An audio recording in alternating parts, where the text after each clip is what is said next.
Movie की शुरुआत में बताया जाता है 1995 में एक यात्री ओरेगन के पहाड़ों में लापता हो गया, लेकिन उसे कई बार देखा जाता है। वहां रहने वाले लोगों के समुदाय ने अनुमान लगाया कि गायब हुआ आदमी जानवर से होने वाले वायरस हिल फीवर से पीड़ित है। कुछ लोग उसे भेड़िए का चेहरा भी कहते हैं। इसके बाद जंगल के पास बने दो फार्म हाउस को दिखाया जाता है, जहाँ एक घर में ब्लैक नाम का लड़का होता है, जिसे उसका पिता ग्रेडी जंगल में शिकार करने के लिए ले जाता है। हम उन्हें जंगल में जाते हुए देखते हैं। बच्चा दो मशरूम देखता है और उसे तोड़ने ही वाला होता है, तभी ग्रेडी उसे मना करता है। वह बताता है कि मशरूम जहरीले हैं, इसे खाने के बाद तुम सीधे अस्पताल में भर्ती हो जाओगे। ब्लैक अपने डैड ग्रेडी की बात पर ज्यादा ध्यान नहीं देता। तब उसका डैड उसे डांट कर कहते हैं कि लापरवाह लोग ही जल्दी मरते हैं। उसी वक्त जंगल में उन्हें हिरन दिखाई देता है। ग्रेडी हिरन का शिकार करने ही वाला होता है कि हिरन वहां से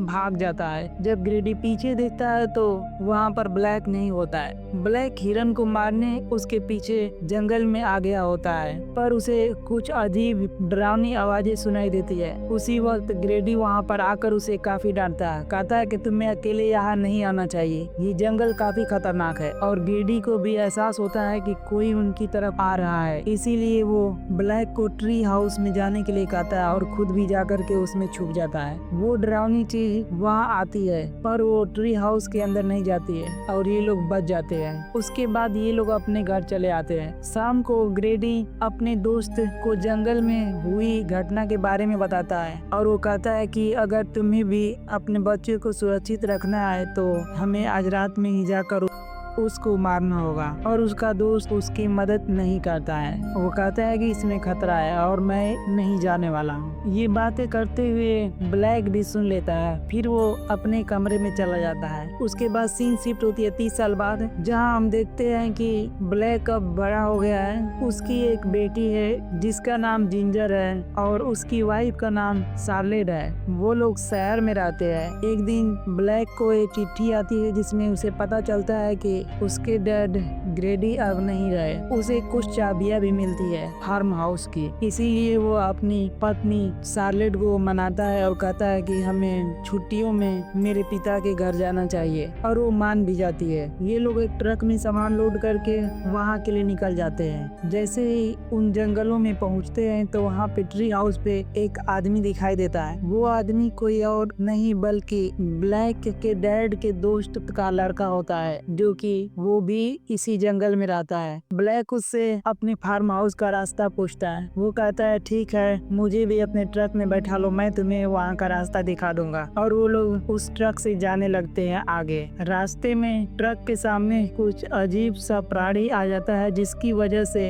इनकी ट्रक का एक्सीडेंट हो जाता है। ब्लैक के डैड का दोस्त का लड़का डेरी ट्रक से बाहर नीचे गिर जाता है। ब्लैक अपनी बीबी और बच्चे को बाहर निकालता है और वो जो डरावना सा जो प्राणी होता है ट्रक के पास आ जाता है और ब्लैक पर हमला करता है। फिर डेरी को घसीट कर लेकर चला जाता है। ब्लैक ट्रक से बाहर निकलकर अपनी बीवी बच्चों को लेकर फार्म हाउस की तरफ तेजी से भागता है और वो प्राणी भी इनके पीछे होता है। ये दौड़कर फार्म हाउस के अंदर चले जाते हैं और दरवाजा बंद कर देते हैं। वो प्राणी दरवाजे पर पीटता है। शार्लेट और जिंजर काफी डरे होते हैं। ब्लैक पूरा घर चेक करता है और जनरेटर स्टार्ट करता है, जिससे घर में थोड़ा उजाला हो जाता है। जिंजर कहती है कि मुझे घर जाना है। ब्लैक समझाता है कि हम सुबह जाएंगे, रात में हमें यहीं रुकना पड़ेगा। जिंजर पूछती है कि वो आदमी मर गया है ना, जो ट्री हाउस से आया था। ब्लैक कहता है हाँ शायद। ब्लैक अपने वाइफ से कहता है कि दरवाजा को सील करना चाहिए। शार्लेट पूछती है कि वो क्या था। ब्लैक कहता है कि मुझे नहीं पता, पर उसकी आवाज जानवर जैसी थी और इंसान की तरह दो पैरों पर खड़ा था। ये लोग फिर से दरवाजे को सील कर देते हैं ताकि वो अंदर ना आ पाए। ब्लैक बताता है कि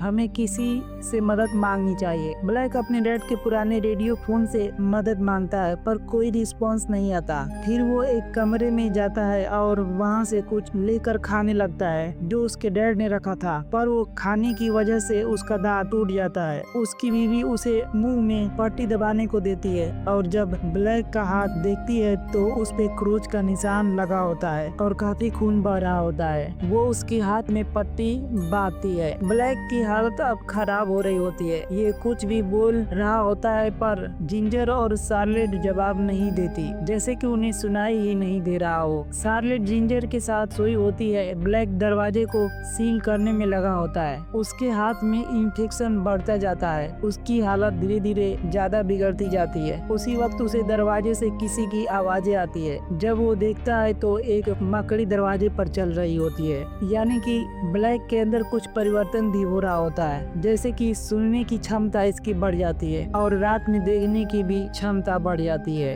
ये एक जानवर की तरह बिहेव कर रहा होता है। ये छत से नीचे आता है, अपनी बीवी बच्चों को देखता है। तभी दरवाजे पर किसी के होने का एहसास होता है। वो दरवाजे के पास जाता है तो वहाँ पर एक प्राणी होता है जो ब्लैक की टांग पकड़ लेता है। शार्लेट उसे छुड़ाती है। ब्लैक बेहोश हो जाता है। जब उसे होश आता है तो उसे अब हल्की सी आहटें भी महसूस हो रही होती है। वो नीचे बेसमेंट में जाता है। शार्लेट रेडियो फोन पर हेल्प मांग रही होती है। जिंजर बिस्तर पर सोई होती है। ब्लैक को अंधेरे में साफ साफ दिखाई दे रहा होता है, जबकि घर में हल्की सी रोशनी होती है। यहाँ हमें पता चलता है कि ब्लैक को इन्फेक्शन हो गया है, जिसकी वजह से बोलने की कोशिश कर रहा है, पर शार्लेट और जिंजर को उसकी बात समझ में नहीं आती। शार्लेट ब्लैक को देख लेती है। वो इसके पीछे ही खड़ा होता है। ब्लैक पैंट में ही मुंह देता है। शार्लेट उसे ऊपर ले जाती है और बिस्तर पर सुलाती है। जब ब्लैक की हालत ज्यादा खराब हो जाती है और उसके बाल भी झड़ने लगते हैं तो शार्लेट पेन और कॉपी देती है ताकि वो लिखकर बता सके कि उसे क्या हुआ है। वो लिखता है कि मैं मर रहा हूँ। जिंजर भी वहाँ पर आ जाती है। शार्लेट कहती है कि तुम्हारे डैड बीमार है, हम जल्द ही उन्हें डॉक्टर के पास ले जाएंगे। अब ब्लैक के हाथ से खून